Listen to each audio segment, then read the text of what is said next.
നിയമസഭാ തെരഞ്ഞെടുപ്പ് നടക്കാനിരിക്കുന്ന യു പിയിൽ അയോധ്യയിലെ അമ്പലക്കൊള്ള കൊണ്ട് തകർന്നടിയാൻ പോകുന്ന BJPക്ക് പുതിയൊരു ശത്രു കൂടി ഇപ്പോൾ രൂപം പ്രാപിച്ചിരിക്കുകയാണ്.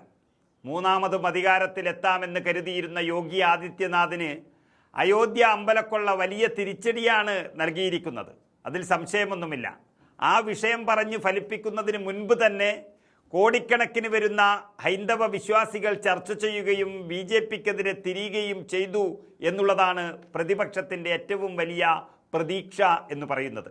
എന്നാൽ അത് മാത്രം മതിയോ യോഗിയെ തോൽപ്പിക്കാനും പൂട്ടാനും എന്ന് സംശയിക്കുന്നവരും ഏറെയുണ്ട്.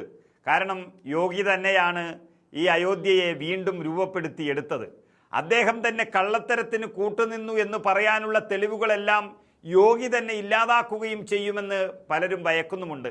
അതിനിടയിലാണിപ്പോൾ UP BJP സർക്കാരിൻ്റെ പ്രതീക്ഷകളെല്ലാം തകർത്തുകൊണ്ട് പുതിയൊരു മൂവ്മെൻറ്റ് നിലവിൽ വരുന്നത്. ജസ്റ്റിസ് മോർച്ച, അതായത് രാജ്യ തലസ്ഥാനത്ത് ജന്തർ മന്ദറിൽ നടന്ന കോക്രോച്ച് ജനതാ പാർട്ടി പ്രക്ഷോഭം എങ്ങനെയായിരുന്നുവോ അത് വൻ വിജയം കൈവരിച്ചതിൻ്റെ പ്രചോദനം ഉൾക്കൊണ്ടുകൊണ്ട് തന്നെ അതേ മാതൃകയിൽ സംഘടിച്ചിരിക്കുകയാണ് വിദ്യാർത്ഥികളും യുവജനങ്ങളും UPയിൽ.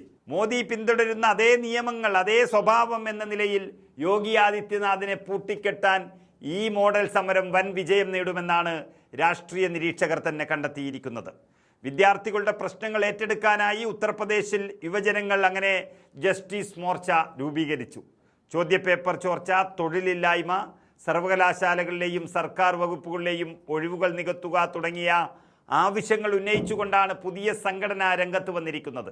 ലക്നൌവിൽ ഇന്നലെയാണ് മോർച്ചയുടെ പ്രഖ്യാപനമുണ്ടായത്. സംസ്ഥാനത്തെ വിവിധ ജില്ലകളെ യുവജനങ്ങളെ ഒന്നിപ്പിക്കുന്നതിനായി ഇന്നു മുതൽ തന്നെ സംസ്ഥാന വ്യാപകമായ ക്യാമ്പയിനും അവർ ആരംഭിച്ചു കഴിഞ്ഞു. മാത്രമല്ല സമരവും ആസൂത്രണം ചെയ്തിരിക്കുന്നു. ഇതിൻ്റെ ഭാഗമായി വരുന്ന ഓഗസ്റ്റ് 20-ാം തീയതി യോഗിയുടെ തട്ടകമായ ഗോരഖ്പൂരിലെ ചൗരി ചൗരയിൽ നിന്ന് തന്നെ ആരംഭിച്ച് ഒക്ടോബർ 2-ന് ലക്നൌവിൽ സമാപിക്കുന്ന രീതിയിൽ സൈക്കിൾ മാർച്ച് സംഘടിപ്പിക്കുകയാണ് ജസ്റ്റിസ് മോർച്ച. നവംബർ മാസം കഴിയുമ്പോഴേക്ക് തന്നെ, അതായത് അടുത്ത 50 ദിവസത്തിനുള്ളിൽ സംസ്ഥാനത്തെ മുഴുവൻ ജില്ലകളിലെയും കോളേജുകൾ, സർവകലാശാലകൾ, കോച്ചിങ് സെൻ്ററുകൾ എന്നിവിടങ്ങളിൽ നേരിട്ടെത്തി വിദ്യാർത്ഥികളുമായി ചർച്ചകൾ നടത്തുകയാണ് ജസ്റ്റിസ് മോർച്ച. ചുരുക്കി പറഞ്ഞാൽ ഡൽഹിയിലെ പാറ്റകളെക്കാളും ഒരു പടിയിൽ മുന്നിൽ തന്നെയാണ് ജസ്റ്റിസ് മോർച്ച എന്ന് തന്നെ പറയേണ്ടി വരും. ഉന്നത വിദ്യാഭ്യാസ സ്ഥാപനങ്ങളിലും സർക്കാർ വകുപ്പുകളിലും ഒഴിഞ്ഞുകിടക്കുന്ന തസ്തികകൾ നികത്താത്തതിൽ സർക്കാരിനെതിരെ യുവജനങ്ങൾക്കിടയിൽ കടുത്ത പ്രതിഷേധമാണ് UPയിൽ നിലനിൽക്കുന്നത്. അവരുടെ ആവശ്യങ്ങൾ വളരെ ന്യായമാണ്. അതായത് മത്സര പരീക്ഷകളുടെ ഔദ്യോഗിക കലണ്ടർ പ്രസിദ്ധീകരിക്കുക, ചോദ്യപേപ്പർ ചോർച്ചയ്ക്കെതിരായ സമരത്തിൽ പങ്കെടുത്ത വിദ്യാർത്ഥികൾക്കെതിരെയുള്ള കേസുകൾ പിൻവലിക്കുക, കരാർവൽക്കരണ സംവിധാനം തൊഴിൽ മേഖലയിൽ ഒഴിവാക്കുക, സ്വകാര്യ സ്കൂളിലെ ഫീസ് നിയന്ത്രിക്കുക തുടങ്ങിയ പ്രധാനപ്പെട്ട ആവശ്യങ്ങളാണ് ആ സംഘടന മുന്നോട്ട് വെക്കുന്നത്. ഇതെല്ലാം അംഗീകരിച്ചു കൊടുക്കാൻ യോഗിയും അത്ര എളുപ്പം തയ്യാറാകില്ല. അവിടെയാണ് സമരം അതിൻ്റെ വേലിയേറ്റം സൃഷ്ടിക്കാൻ പോകുന്നത്. ഒക്ടോബർ 2-നകം ഈ ആവശ്യങ്ങൾ സർക്കാർ അംഗീകരിച്ചില്ലെങ്കിൽ അതിനേക്കാളും ശക്തമായ സമരപരിപാടികളുമായി തെരുവിലിറങ്ങാൻ തയ്യാറാണെന്നും മോർച്ച ഇപ്പോൾ തന്നെ ചാർട്ട് തയ്യാറാക്കിയിരിക്കുകയാണ്.